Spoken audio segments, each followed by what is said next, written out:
A Novel Approach to Marriage by Nancy C. Williams. My heart is overflowing with a good theme. I recite my composition concerning the King. My tongue is the pen of a ready writer. Psalm chapter 45, verse 1. As a novelist, I have a pipe dream of writing a bestseller, an enchanting love story that captivates the hearts of my readers, maybe with a few fairy tale moments in it. I could use my own love story with my beloved husband, following the usual plotline. Boy meets girl, they fall in love, and challenges threaten to separate them. But love prevails, they get married, and they live happily ever after. Except, in real life, our story isn't terribly exciting. If you were reading our marriage novel, with chapters assigned to each year, you'd be halfway through our 37th chapter, and you'd probably be yawning. That's quite all right with me. Our life together has been mostly peaceful, thanks to the miracle of marrying a Prince Charming who loves me despite my flaws. Oh, we've had our share of issues. Caring for aging parents, financial stressors, kid trouble, healthcare needs, workloads, and more. Even though my husband and I have worked through many conflicts, each day brings new challenges to hash out solutions we can both accept. Real love rarely resembles what you see in novels or movies. Tying the knot means getting a long string with lots of little knots attached. Christian marriages, however, have a slightly different plotline. Instead of only two characters working it out, there's a third personality in the relationship: Jesus.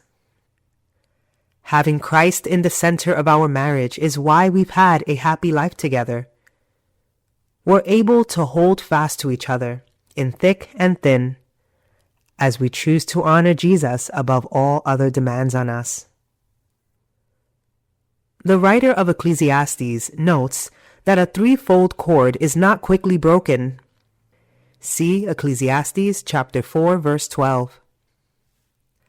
That's especially true for those who seek longevity in marriage. My husband and I vowed at our wedding before God and witnesses to remain faithful to Him and to each other. That assurance brings us peace for the long term. It also brings consistent love. With Christ's indwelling presence, we can still laugh with each other, sacrifice for each other, and consider ourselves sweethearts. His Spirit gives us reasons to praise each other and support each other through trials.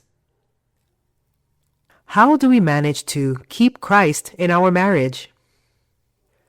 There's no single answer, but praying together for our loved ones as well as ourselves is a key component.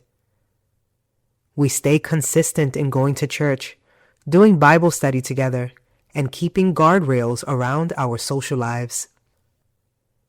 We're also usually in agreement about contributing financially to God's work. Jesus is our refuge and hope, too, when life doesn't go as planned.